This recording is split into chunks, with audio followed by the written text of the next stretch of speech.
everybody, how you doing? Well, that's good. Welcome to PHLY Flyers. My name is Bill Matz. I'm your director of fun and games on this beautiful debut of Matvei Michkov at rookie camp. Woo! Excitement abounds. And joining me today with Charlie covering rookie camp for all sorts of updates. Make sure you're following Charlie on Twitter. But joining me today is none other than the star of the Anthony Gargano Show. It is JP Zapata. You feeling it today, JP? What's going on? Of course we're feeling it. I thought I saw someone in the comment section. Happy Michigan Michkov Day. We have a whole bunch of fun stuff to get to today. It's going to be a mailbag show. Sir. Bunch of Michkov questions, other stuff as well.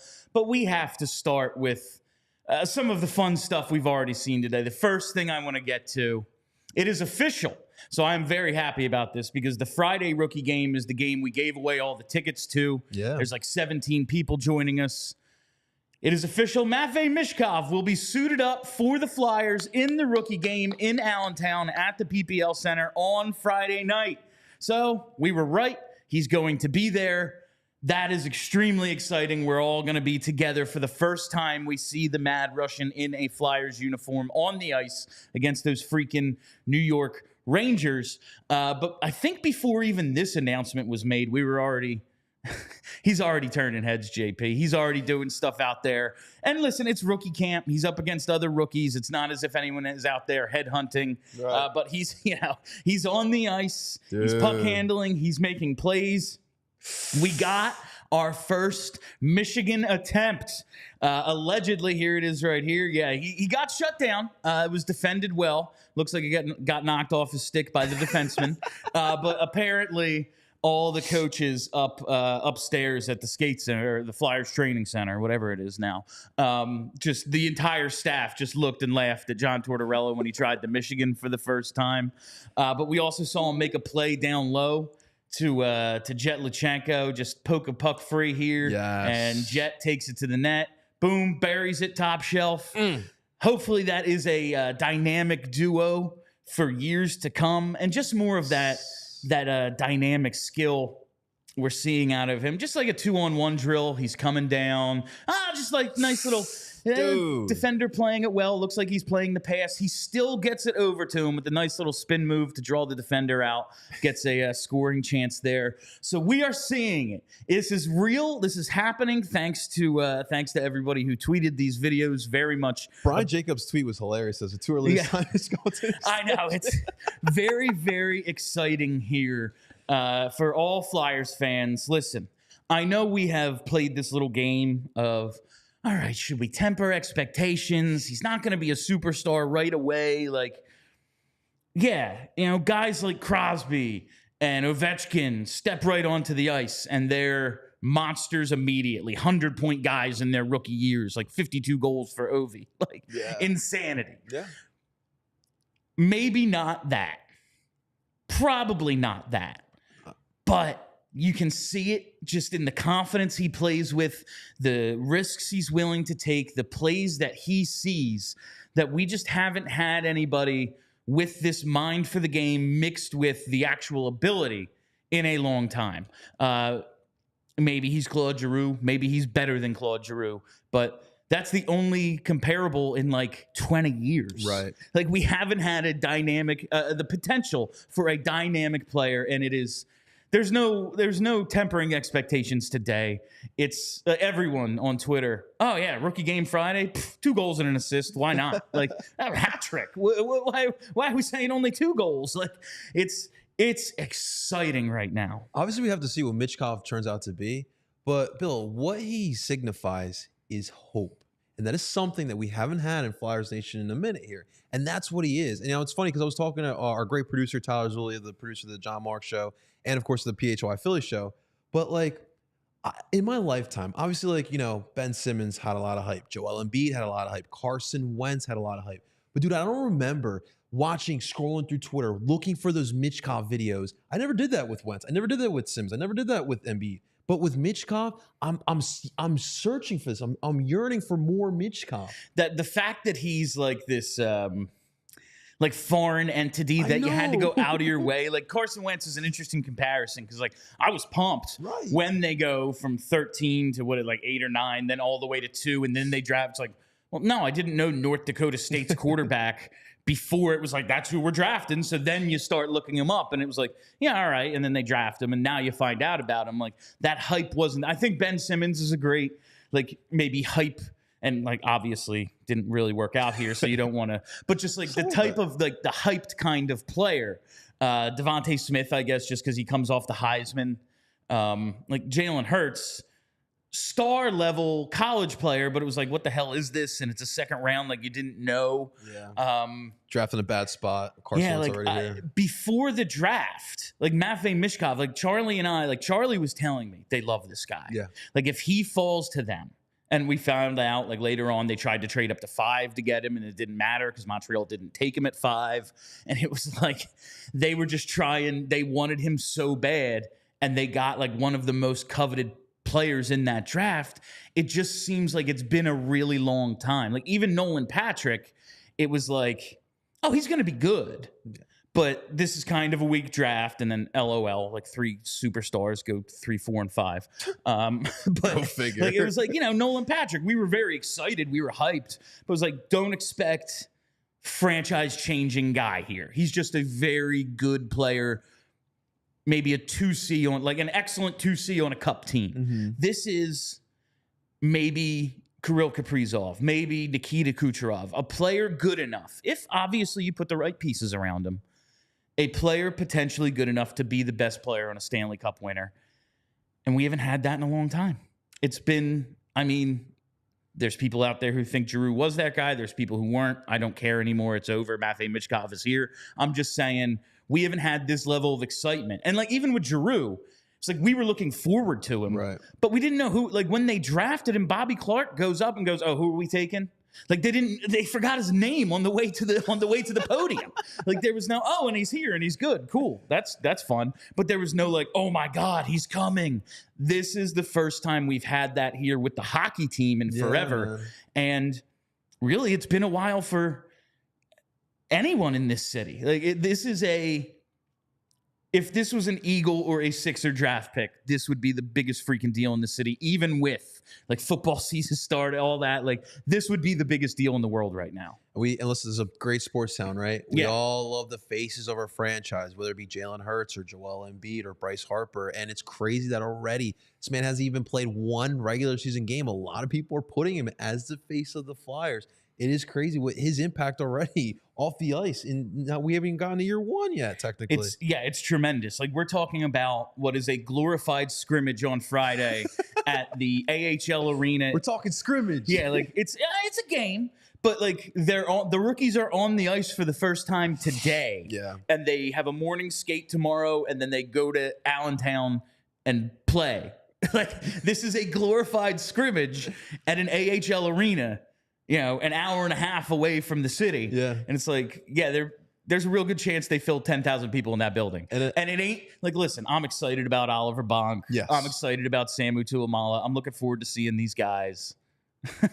There's one reason I'm going. There's one reason everyone there is going. Mad Russian. And it's the Mad Russian. It's Matvei Michkov. It's Michkov mania, man. You brought up another point that I'm really excited for with Michkov here. Having Canadians Flyers rivalry, dude. I haven't been on the show, but I've been seeing what's going on social media. And Bill, I'm excited for it, dude. And there might be, it's not for a while, but there might be a little bit of an announcement about a potential travel day, maybe a road game in Montreal, the Mecca.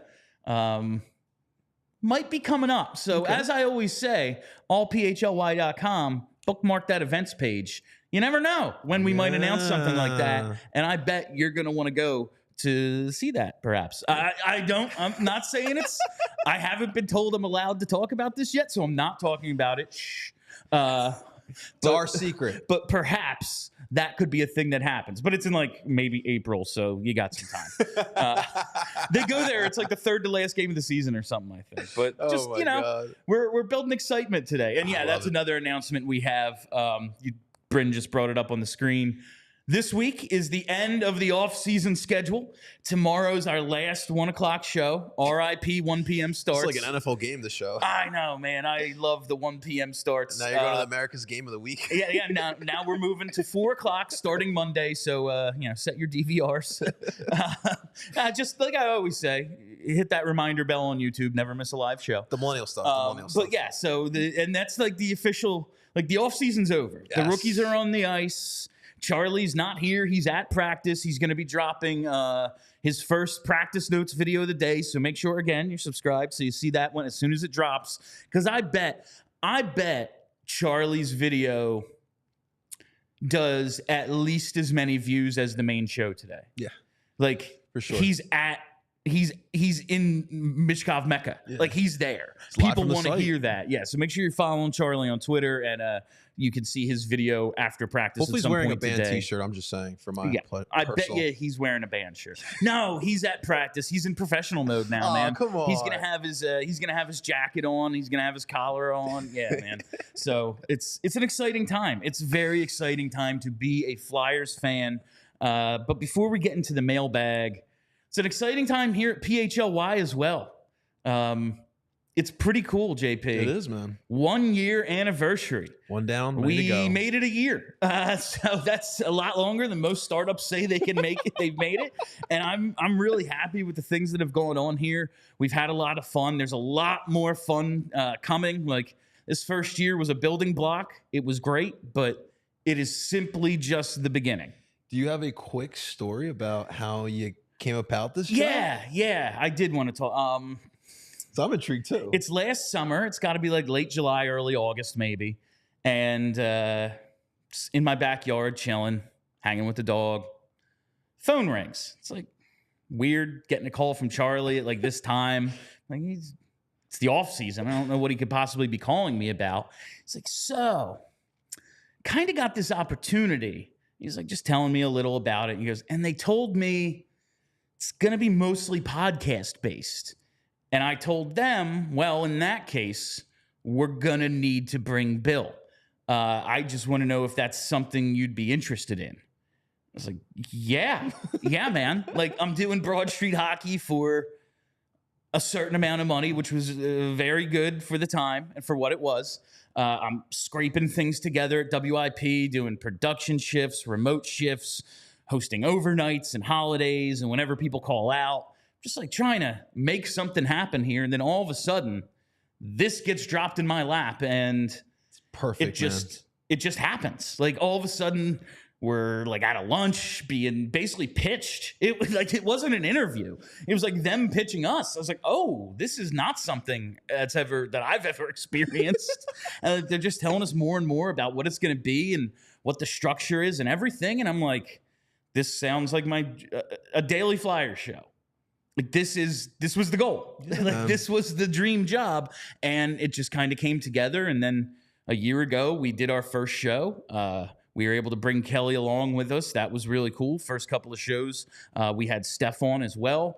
It was a long freaking road to get here. I mean, Charlie and I started working together right at the start of the 2016-17 season. Wow. And then all of a sudden they're like, yeah, we want to buy your podcast feed. And then it's going to we're going to rename it PHLY Flyers, and you're going to continue doing that every day.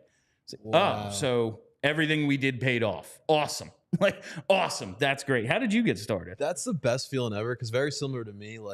It's funny because Renee Washington's the one that kind of got me in the front door. And it's ironic because I sat in this exact chair a year ago for the PHLY Union show. And Renee's DMing me and she's like, I got this union show and, I want you to be on the first episode. I'm like, I didn't think anything of it. And then everyone remembers the day we announced and Kyle Newbeck saying hey, I just stepped away from my job, Zach Berman, but everyone put that tweet out.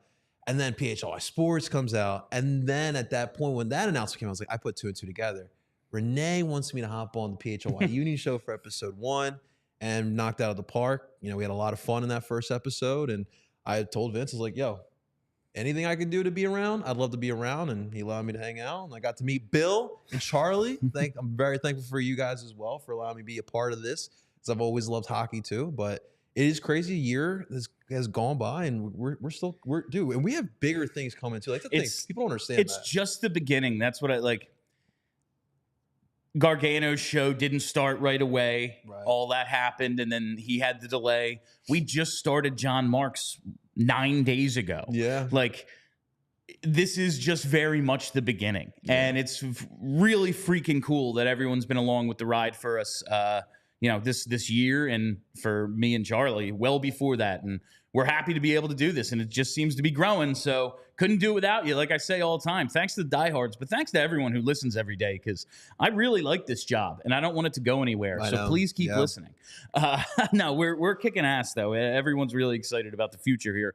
Before we get into the mailbag, I got to take a quick second to tell you about what's going on right now, man. It's allergy season. That's right. We see the Flyers rookies on the ice, football well underway, basketball right around the corner. What does that mean? It means fall allergies. Fall allergies can begin as early as August and last into November. We're smack dab in there. We know the culprits. We know what causes the allergies. It's the ragweed, the mold, plants like sagebrush, plus dust mites, pet dander and fur. We love our pets, but yeah, they carry a lot of that stuff as well. It sucks. I've been a fall allergy sufferer my entire life.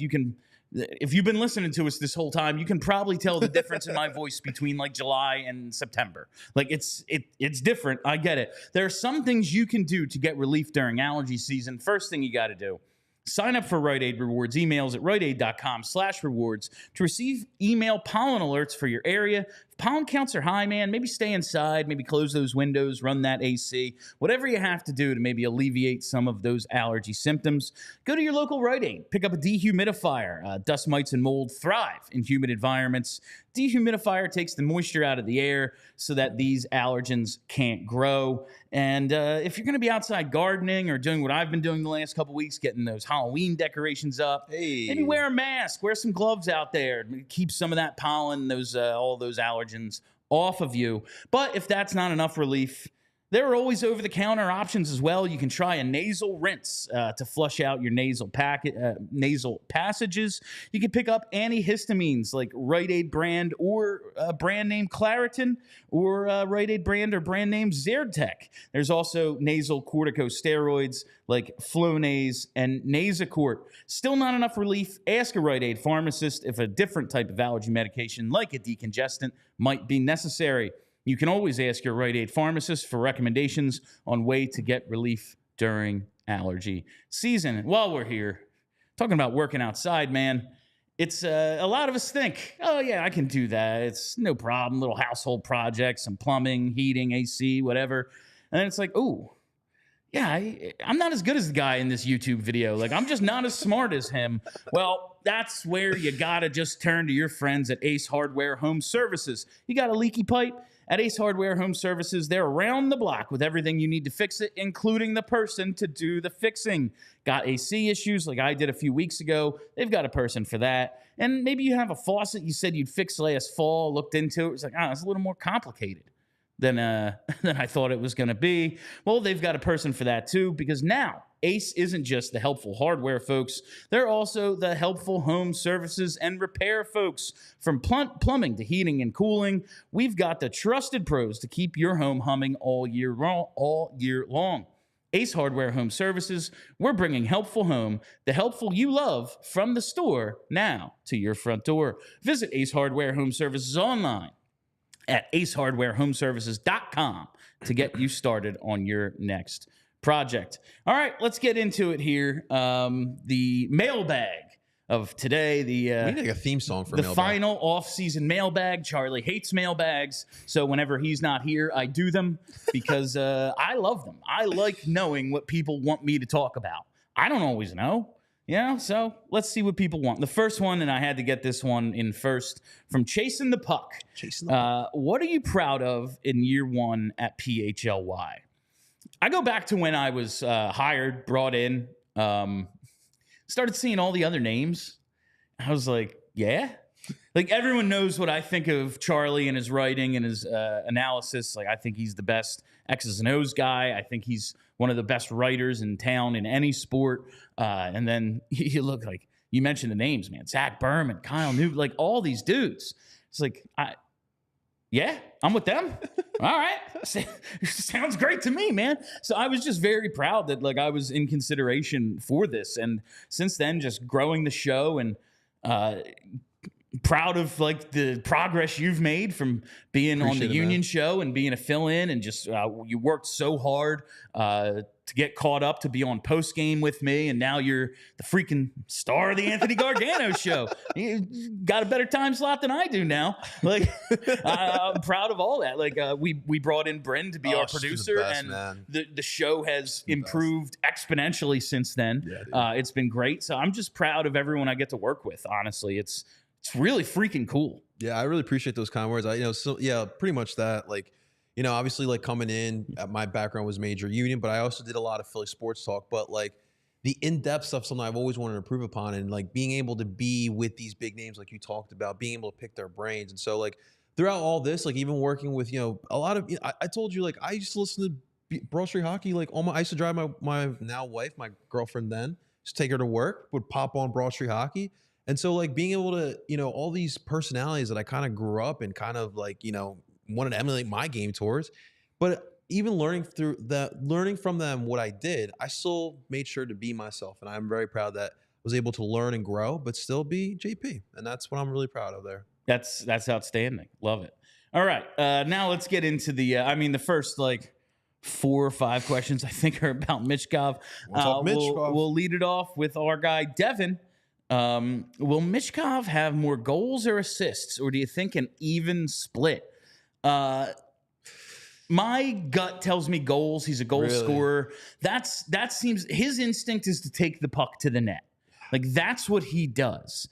That said, he's never had teammates like this before. And I know what we think of the Flyers talent level, but Travis Konechny would be the best player in the KHL. Like, that's just true. And, like, you see, maybe he'll be playing with him, and he's going to be on a power play with a guy like Owen Tippett, guys like Tyson Forster who just fire the puck at will. Yeah. I think there might be a little bit of room for him to grow as a setup guy. I think it was pretty even in the KHL last year. I think he had, like, 19 goals, 20-some assists, something like that. But, like, my initial instinct is, yeah, he's going to score. That's what he does. But everyone talks about his IQ and how he thinks the game. And if he's just creating offense, like to me personally, his bread and butter, especially as a rookie, is he's adapting to new level, new teammates, new speed of the game, all that. He's going to be the power play. And if I'm the power play coach, his ass is going to be set up behind the net. And yeah, you can pull the Michigan from there, wraparounds, get rebounds and stuff. You can always step into the slot, but you're going to distribute a lot from there. That's Gretzky's office. Yep. And I think there might be a little bit more room for playmaking than I initially thought when I was learning about Michkov and the type of player he is, where it's like, I score. I think he's going to do that, but I want to know how he bounces off these teammates and sets them up. We already saw, like, in the highlights we showed, yeah, he had a Michigan attempt. Yeah. And in the other 2, he's poking a puck free to Luchenko. He's making a great spin move to try to set up a guy on a 2-on-1. Maybe that IQ translates more to playmaking than we thought. Yeah, you hit it all on the head, man. Like I think that coming over to the NHL and this level that we got here in the NHL, I think that and also like a gut instinct, and from all the clips that we've seen, I just feel like the assists are going to be more than the goals. He's going to be facing much tougher goaltending, much tougher defense. And you talked about his IQ. You can clearly tell that. And his vision on the ice is impeccable too. So I think in year 1, we're going to see some more assists than goals. I think that could be. And scoring, and listen, this guy has scored at every level. There's a reason people think he was the second best player in his draft class. He fell to 7 out of tremendous luck for us, I believe. But it's going to be interesting. He's still going to have to scoring on NHL goalies is difficult. Yeah, it's very, very hard. They're mostly all gigantic and they're the best in the world.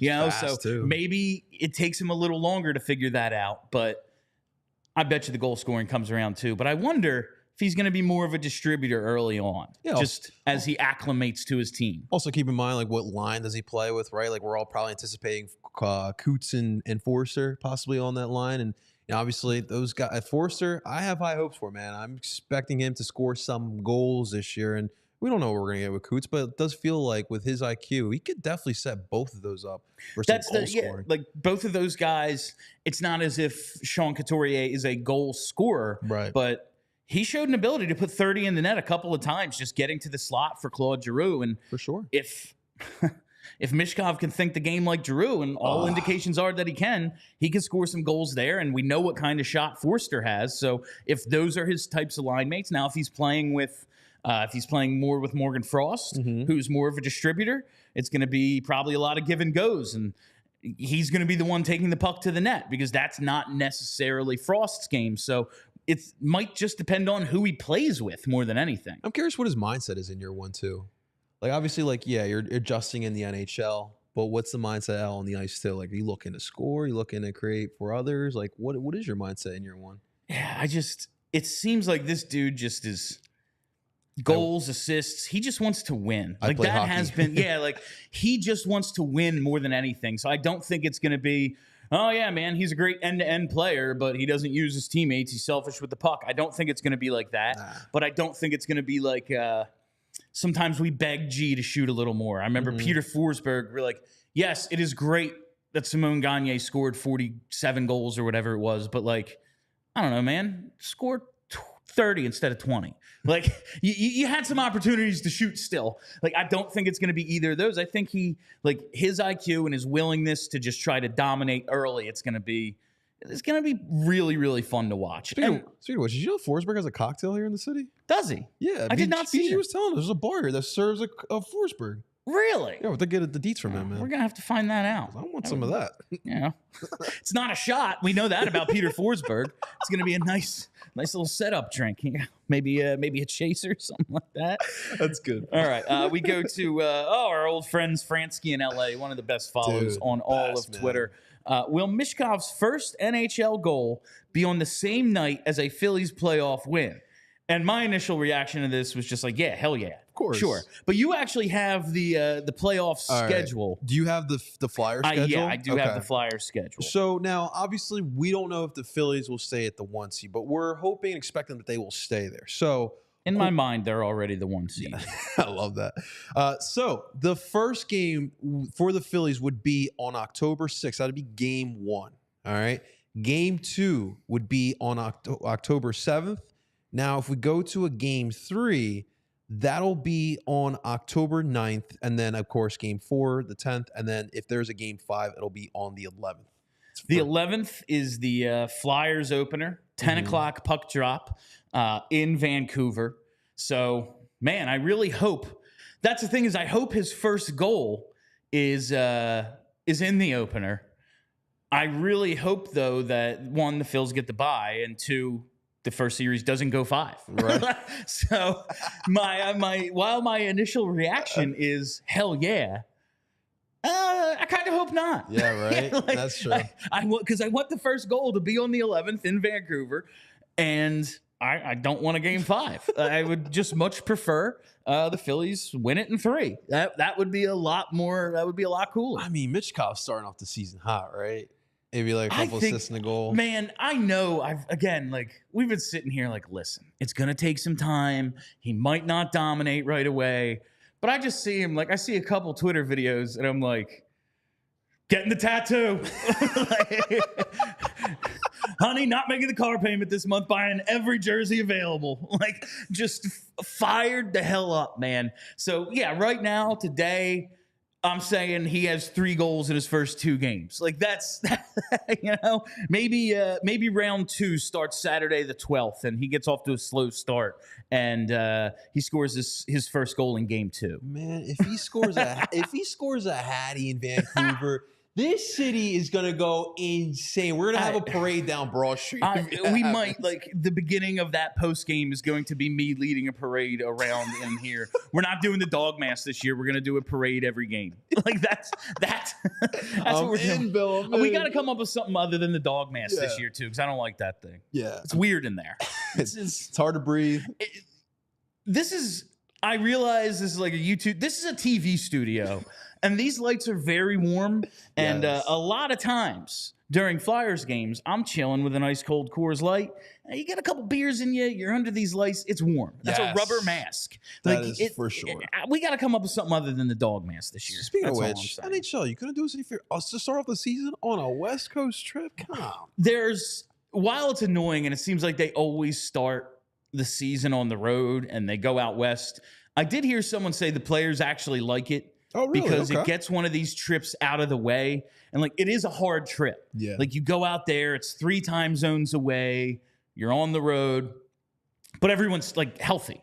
Everyone's fresh. It's not nearly as difficult as doing it in, like, January or February. I just peeked at the New Year's Eve game. Yeah, I saw that. Oh, God. Yeah, I don't think I'm going to be able to get out of that one this year.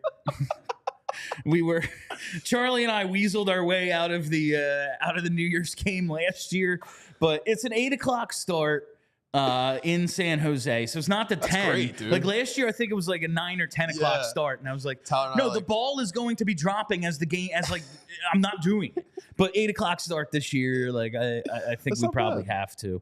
But yeah, no, it's going to be a really fun season. Like just the excitement level today of just seeing Michkov, and on Friday when we're all up in Allentown, so happy it's the game we gave tickets away for. If they're like, we're holding them off and it's going to be Saturday, I'd be like, sorry, everybody. But no, it's going to be that day. Like when he takes the ice, that place is going to go wild. Yeah. And the excitement right now is truly off the charts. I'm so excited for it. Excited. All right, another Michkov question here. Oh, no, it's actually outside of Michkov. Oh, okay. From Goofy Ahhlec. It's which rookie outside of Michkov has the highest chance of making the club out of camp? I got one. Okay, who do you have? They're so high on him. Hunter McDonald, dude. I love Hunter. I think it's going to depend on, like, the health of the defense, if they're willing to play, if they're willing to sit certain guys that they like or they think have a role, like Igor Zamula, or like is Zamula going to be the 7 and that opens up a spot? Are they going to be able to trade Risto before the season even starts? Is he even healthy? We think so. I'll believe it when I see it. You know? Right. Haven't seen him in a while, and he just just misses games, and we don't know why. He just disappears for periods of time. So I'll believe it when I see him on the ice game 1. But I do think McDonald, because they love him so much, has more of a chance than a lot of the rookies. Because this roster, Charlie and I talked about this the other day. For a team that is rebuilding, there are not very many open roster spots. I know, right? And like for someone not to make is like, well, are they going to want to scratch Bobby Brink for the first couple games of the year? Like, we'll see how some of these battles turn out. And there could always be injuries. There could always be trades. Like, stuff could always happen. I do think it doesn't sound like they're all that interested in giving Bonk the 9-game tryout before they can have to make a decision on sending him back to junior. They just have so many defensemen. Again, injuries could change everything. But, yeah, he might be better than, like, half their defensemen. But they just have so freaking many. It's, all right, man, you're basically going to make the team next year. Go dominate juniors. Go dominate the world junior championships. We'll see you in a year, and you're probably going to be in our starting lineup opening night 2025. I think there are 2 forwards with a chance, though. Okay.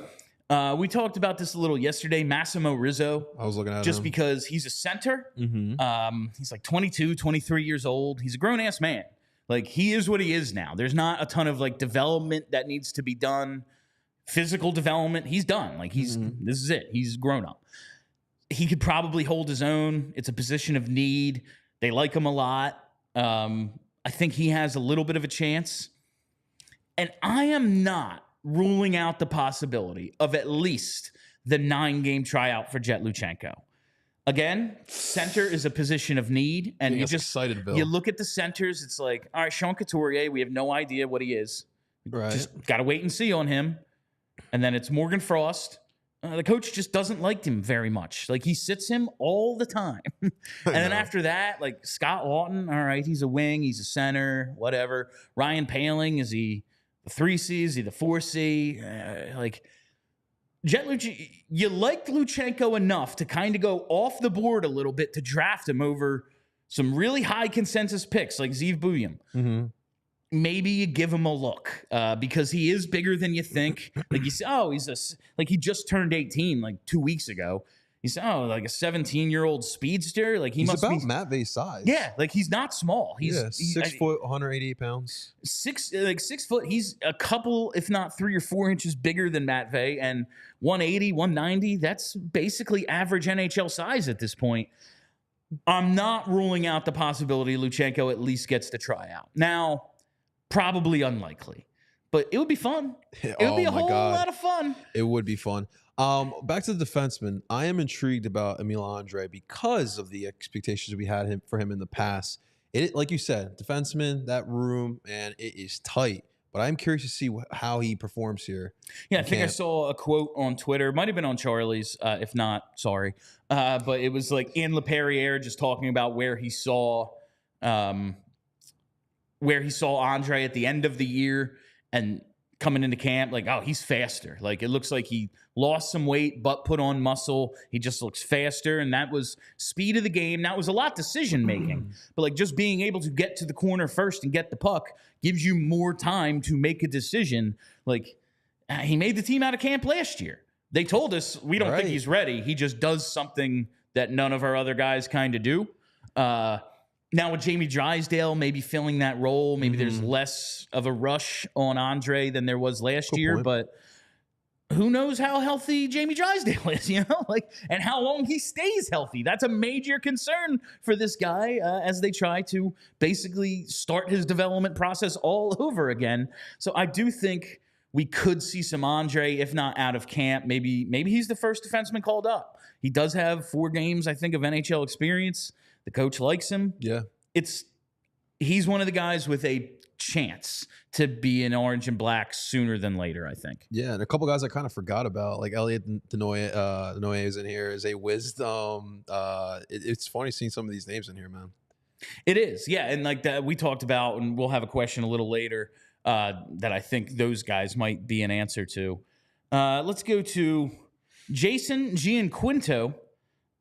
He says, coming up to Philly for our first Flyers game as a family of 4 this year, man. Where should we sit and what should we not miss at the Farg? Nosebleeds, baby. Let's go. I always prefer sitting up high. Like my ideal seat, like if I could get red line, front row, second level, like that's the ideal seat. Absolutely. But you do tend to sit with more of the fans, the more hardcore fans when you sit up high. So I would always recommend that. I don't go to a ton of games anymore just because, I have post-game here all the time.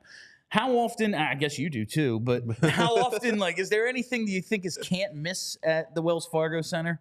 Like food, attractions? Food, I mean, I'm not really buying food out there. Yeah, I mean... It just gets to be too much, pricey. Especially if you're bringing family a of 4. My God, dude, dropping more than you spent on tickets. That's why I love the Phillies. They allow you to bring your food in plastic bags and stuff like that. Very nice, yeah. So growing up, I went to a couple Flyers games, and I mean, dude, it's so expensive going to a Flyers game. So I used to love sitting in those nosebleeds, dude. If I could touch the wall behind me, that brick wall I was so stoked. Man. Best Flyers game I ever went to was an 2008 playoff game against Montreal, and I was in the very last row. And that's the most fun I've ever had at any sporting event. Yeah. It was freaking insanity.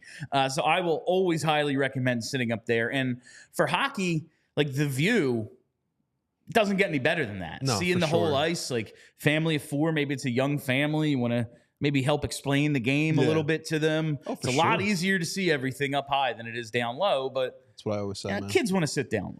But it's cool to be near the glass. I will say that. So one thing I will say, especially, want to teach your kids about the history of our club. And there are some good things you could see.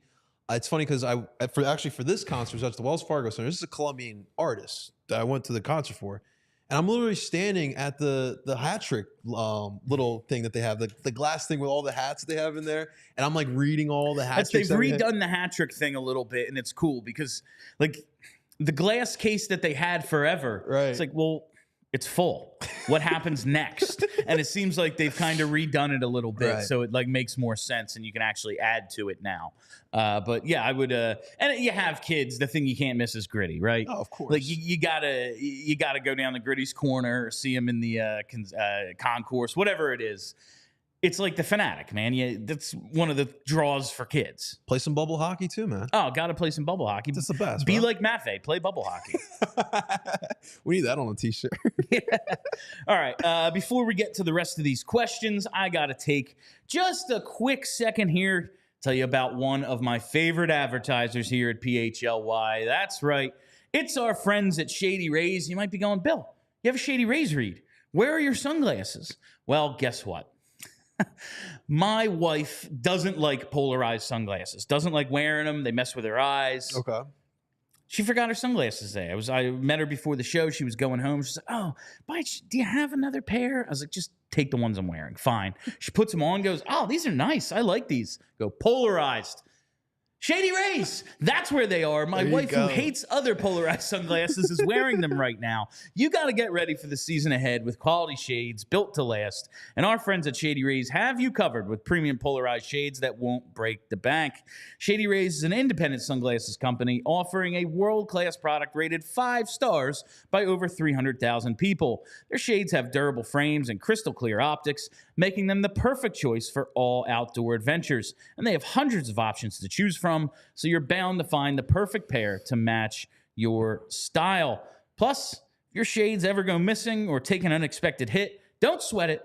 They have the most insane protection in all of eyewear. Every pair is backed by lost or broken replacements. So if you don't love your Shady Rays, exchange for a new pair or return worry-free within 30 days. There's no risk when you shop. Their team always has your back with personal and fast support. Exclusively for our listeners, Shady Rays is giving out their best deal this season. Head to shadyrays.com and use code PHLY for 35% off polarized sunglasses. Try for yourself the shades rated 5 stars by over 300,000 people. While we're here, you know I just love doing this one. 1-800-588-2300 It's impressive today. that you know the number, dude. Oh, come on. With Empire Today, you get shop at home convenience, the right product for your needs, quick and professional installation, and a price match guarantee. I've told you for a while now, Empire Today is the best place to get new flooring, so you know that they've got copycats. But the copycats can't beat Empire Today on quality, service, or speed, so they just advertise low-quality products that Empire simply won't carry. Empire Today won't promise the lowest prices, because anyone who does that is putting flooring in your home that they wouldn't put in their own. And the Empire philosophy is to help you find what you need, not overwhelm you with thousands of choices and substitutes. What they leave out of their selection is as important as what they put in. Empire's product team exhaustively combs through thousands of product samples each year to find the perfect styles. And the virtual floor designer is a great way to see how new floors will look in any space. It's easy, just snap a picture and instantly see how new floors will look in your room. So schedule a free in-home estimate today. All listeners can receive a $350 off discount when they use the promo code PHLY. Restrictions apply. See empiretoday.com/PHLY for details. Love it. You got something? It looked like you love it. some sort of breaking news that's going to devastate me. Okay. I am scrolling through Charlie's Twitter, but nothing yet. Nothing Okay. good. Excellent. I was like, what are you about to tell me, JP? Breaking news. Flyers just traded for Austin Matthews. I'm just kidding. Yeah, that'd be something. All right. Here's that question where I think Desnoyers and Zayd Wisdom might come up from our friend Dank Crayon. What a great name. Which prospect do you think will be in the most trouble if they have a terrible training camp / rookie camp?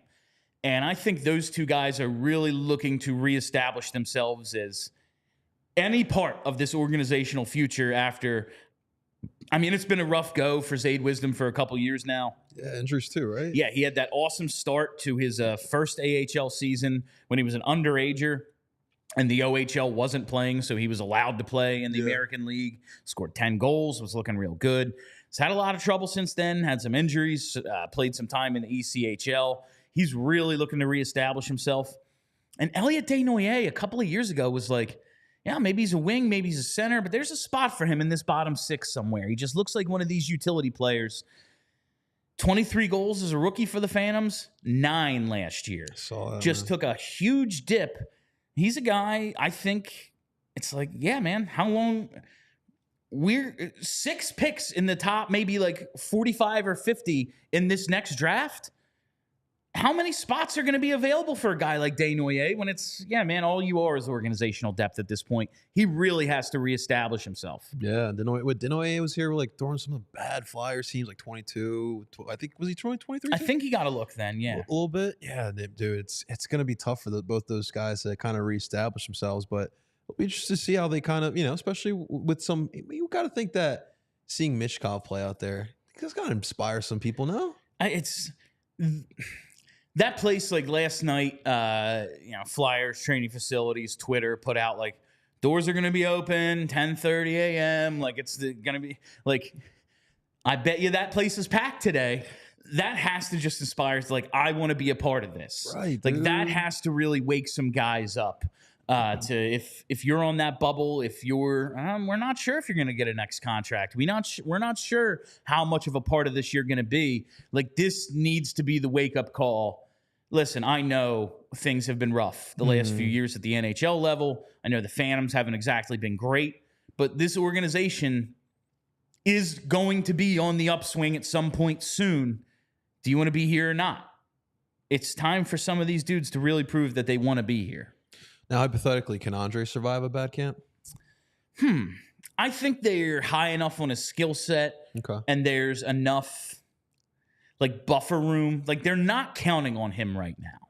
A year or two from now might be a little different. Okay. But right now, I think they're still very much like in the development stage with him. If they weren't maybe so focused on, man, Jamie Drysdale is going to play in the NHL, and we need to turn him into something. Maybe there'd be a little bit more of a rush on Andre. It's like, be something or don't. We're going to have to like, all right, now it was a mistake to pass on Zeev Buium because we don't have that guy. Right. And maybe if Drysdale becomes sort of what that would be, it's less pressure on Andre and there's more time. But I think he's still another year away from there being like, okay, blank or get off the pot, man. Like I don't think he's there yet, whereas maybe Desnoyers is. Okay. All right, let's get to James. This is an interesting question. Are we okay with the current medical staff in place moving forward? I remember the distrust building over the years during the Fletcher tenure with players coming back too early and continually getting re-injured. What has been done to remedy this? It's like I said with Rasmus Ristolainen. This is a I'll believe it when I see it thing. I know they've made some changes to the medical staff, but one, I think there just needs to be a little bit less given to the players. Like, you say you're ready, we're going to give you another game. And I know this is hockey. I know it's the NHL. The guys, you see Brad Marchand just revealed he needed 3 surgeries after the playoffs. Like 3 completely different surgeries that he needed at some point this summer. Like, this is hockey. It's the way it's always going to be. These guys will play if their legs, like we heard the stories 2 years ago about Matt Tkachuk. He couldn't get himself dressed. He couldn't get himself out of bed. And then he's out there in the Stanley Cup final. Like the most intense level of hockey imaginable, and this guy can't walk when he's off the ice. Yeah. That's why you just need to take the decision a tiny bit more out of their hands. And listen, playoffs come. This is what these guys have lived their whole lives for.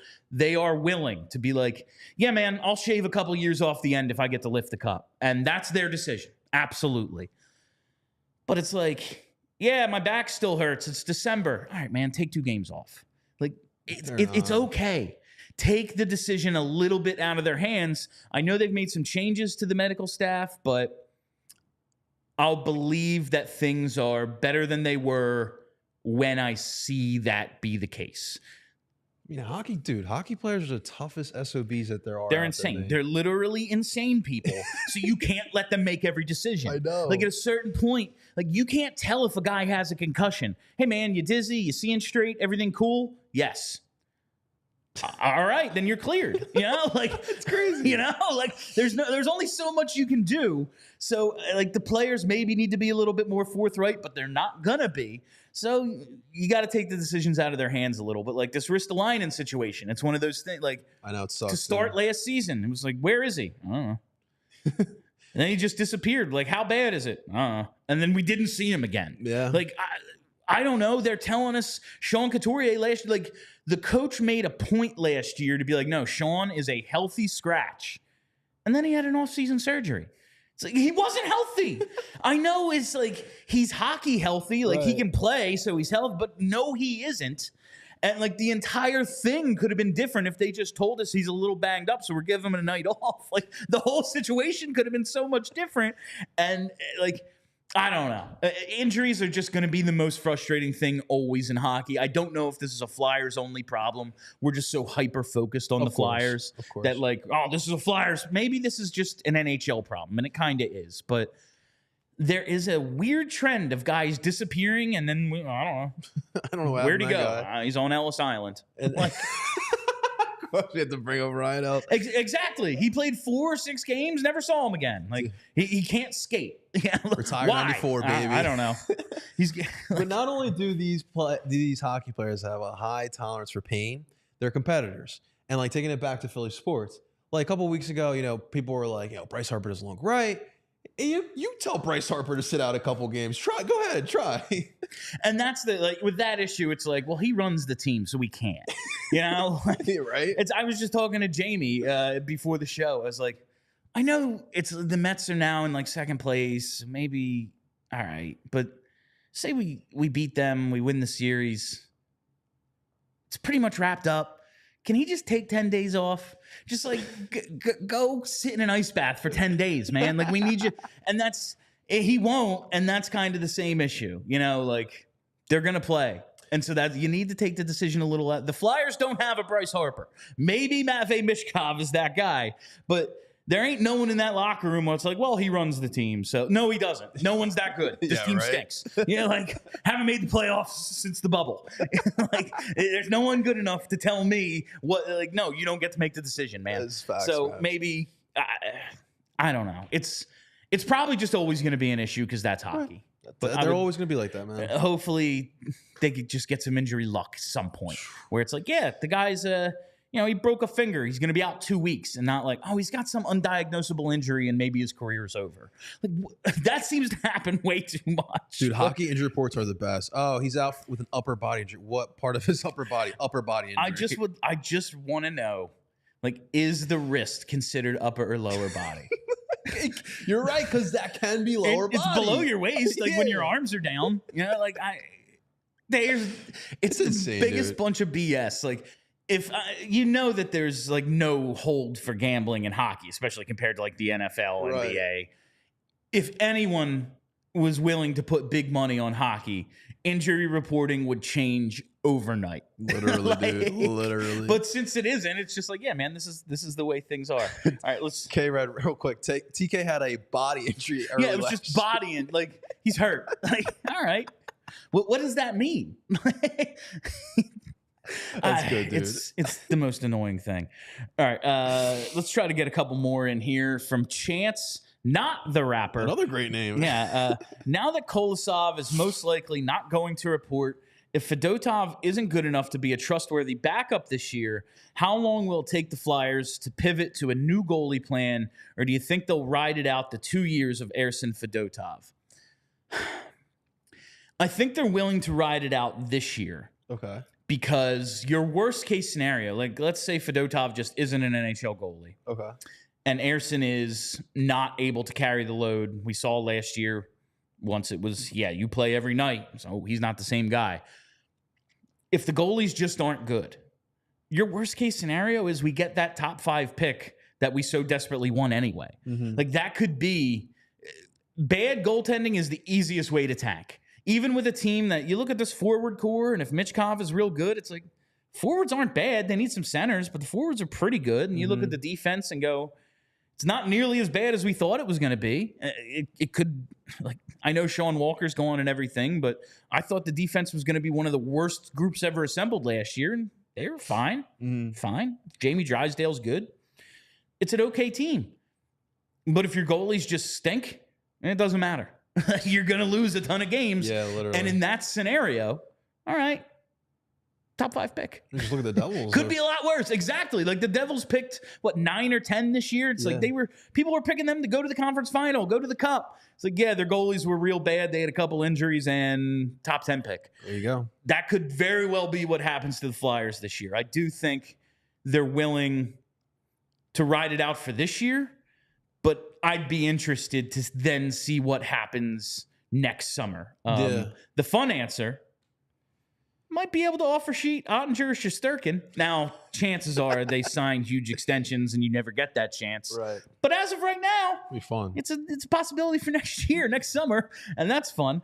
But this was always going to be an evaluation year, and I think that's what it's what's frustrating about the Kolosov situation. He just looks at Fedotov and Ersson and goes, well, they both have 2-year contracts. Like, when do I really get my opportunity?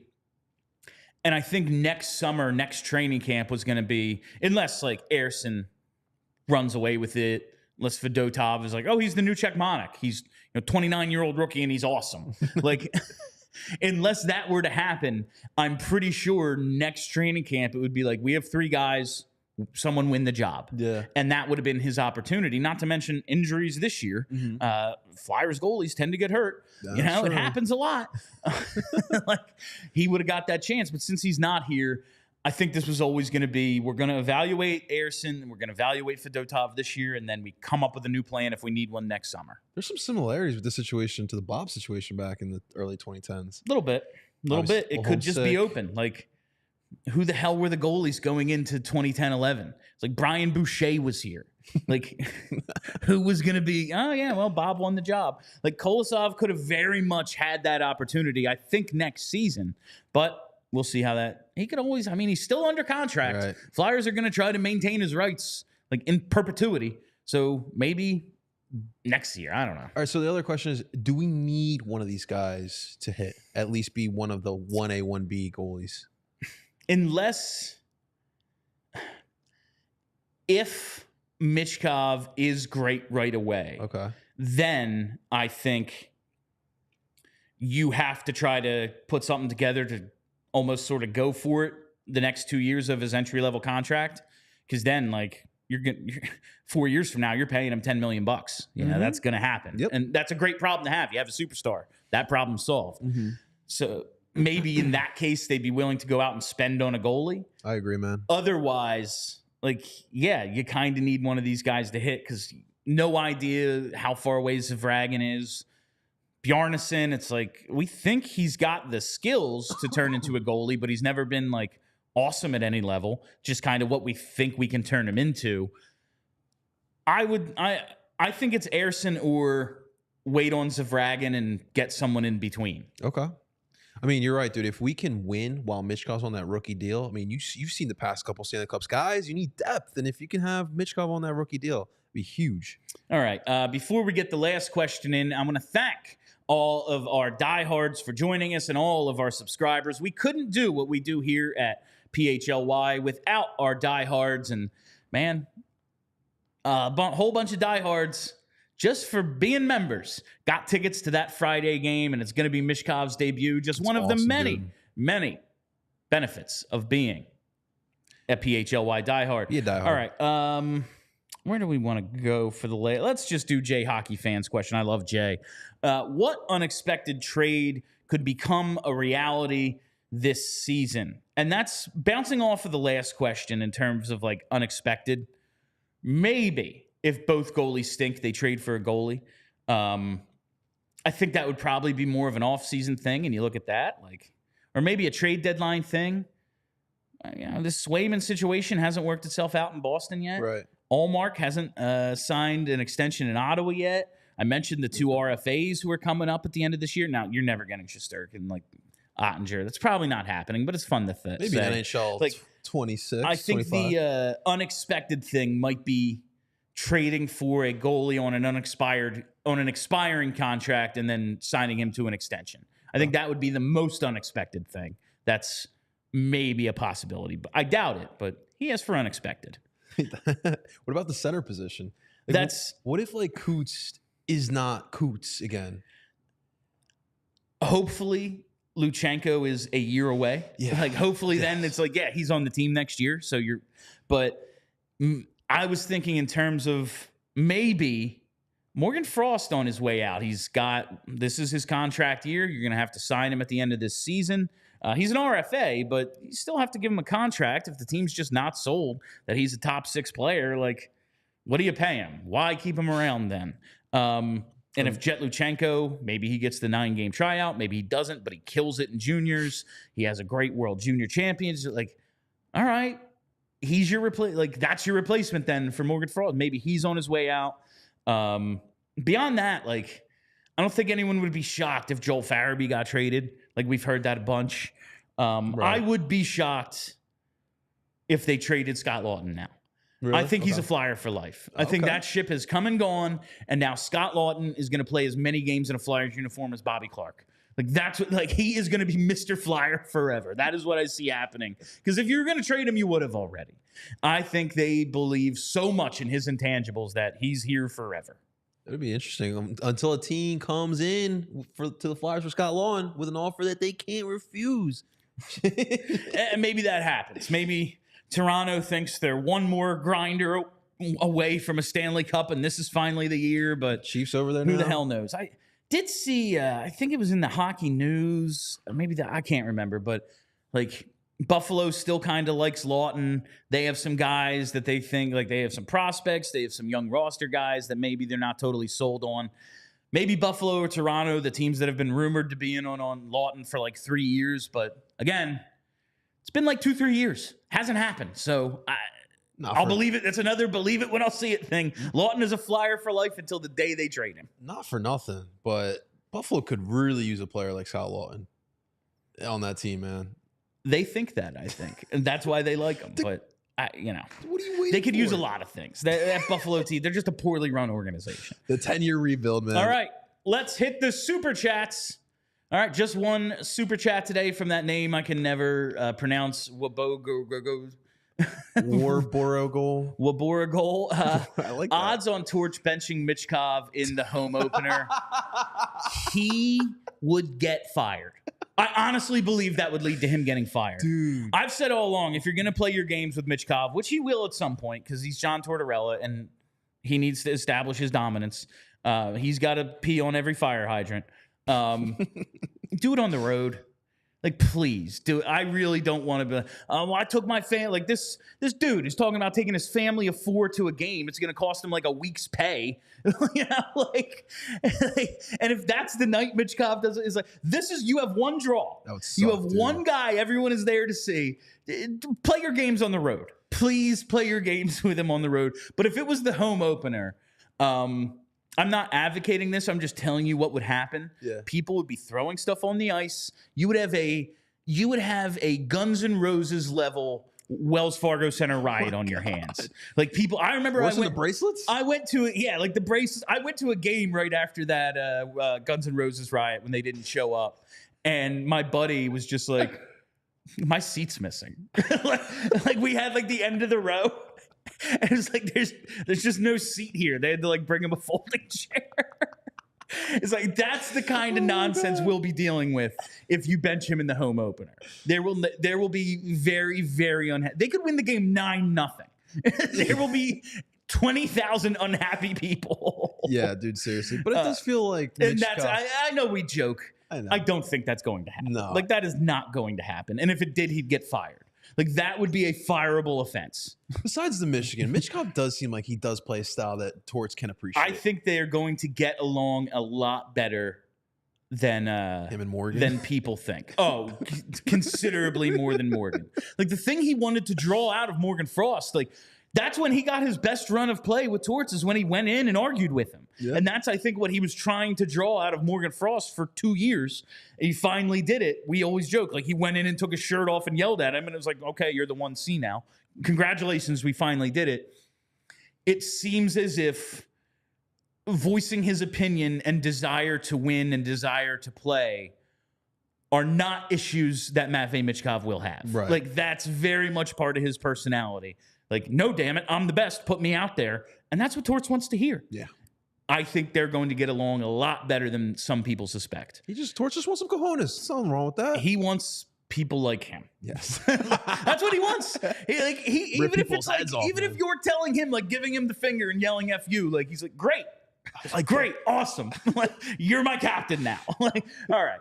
JP, thanks a lot for joining me. Thank you all for joining. That's all the time we have today on PHLY Flyers. Thank you all for listening. Thank you for hanging out. If you haven't already, you got to follow us right here on YouTube. Hit that subscribe button. Set that reminders bell. And remember, on Monday, we're starting at 4 o'clock. Tomorrow's our last 1 p.m. show. Follow us on Twitter at PHLY_Flyers. I say it every day and almost forgot it.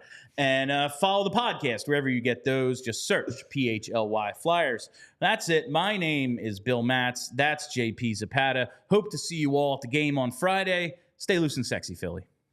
We all silly like the mayor.